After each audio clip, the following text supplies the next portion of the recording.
Me and Brian did Lua as our language. We're going to go over a little bit of information about the language itself, some of the advantages of using Lua as opposed to some other languages. We're going to demonstrate, well, show our programs that we wrote, and tell you some of the uses in the industry. So Lua was created in 1993 at the University of Rio de Janeiro in Brazil. It's the only programming language developed in a third world country that has achieved world recognition. Lua is a multi-paradigm language. It is procedural, object-oriented, and functional.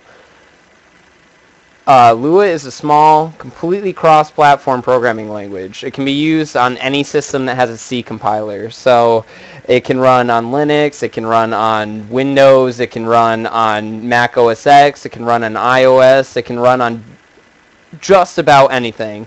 One nice thing that Lua has some other languages don't is they don't have traditional arrays. Their data type that they use for storing data like that is called a table, and it automatically detects what the most efficient way of handling that data is.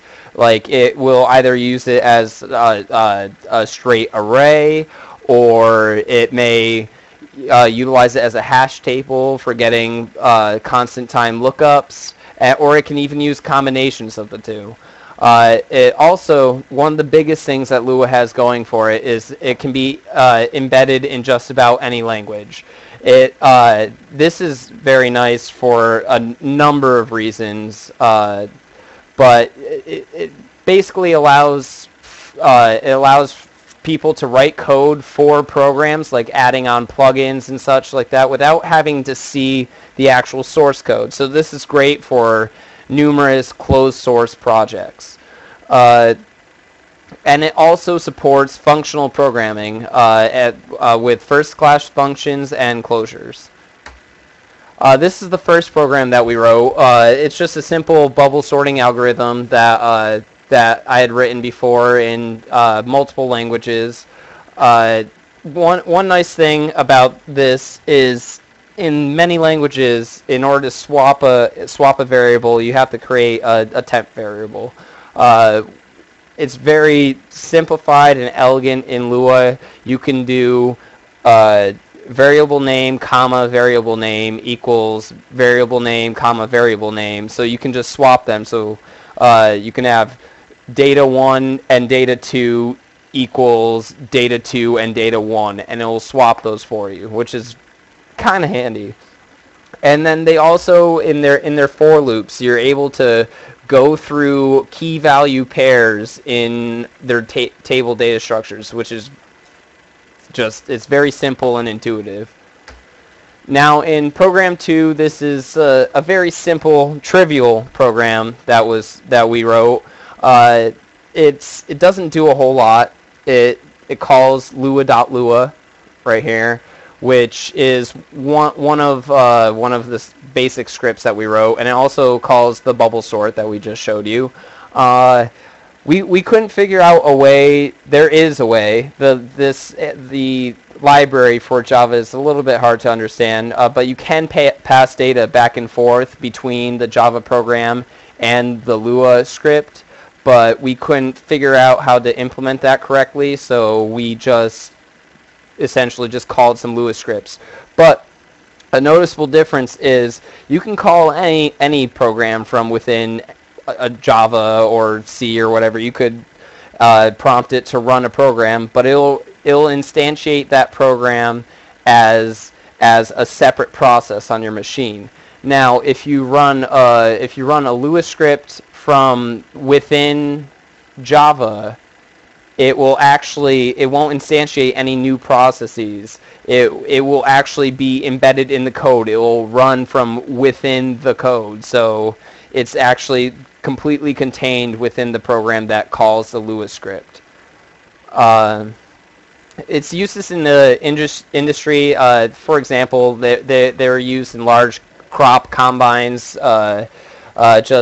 It's a very simple and easy to use language. It's small. It works well on embedded systems like C. But it's a little bit easier to use, so it can be used on machinery. It's also used on machines that have a lot of different modules with maybe different operating systems, or even they could just be embedded chips, but it's just a language that can be used interchangeably on almost any system. So you could use C for something like that, but Lua is fairly easy to use and can be even called from within C code. So it makes creating plugins for existing code a bit easier. Also, one of its big uses is to mod games that for PC, because, like I mentioned before, you can run Lua scripts without having to see the source code, and that's a big thing for game developers because they don't want to release their source code to the public. Otherwise, they don't have much of a product to sell.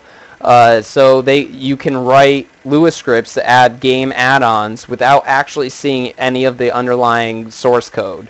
So Skyrim uses Lua, for instance. Don't Starve uses it as well. So you can just create mods for these games, full-fledged mods that have just about all the capabilities within the game engine, but you don't see any of the underlying code. So, in conclusion, it was created in 1993. Again, it's very small. It's very embeddable, just like C. It has a slightly more overhead, but not very much so. It has auto-detecting data types. It has type inference, and also with the tables, it can automatically determine what data structure to use that can most efficiently store and access it. And it has the simple swapping mechanisms and other numerous little language quirks that make coding that much easier. Thank you very much for listening, and have a great day.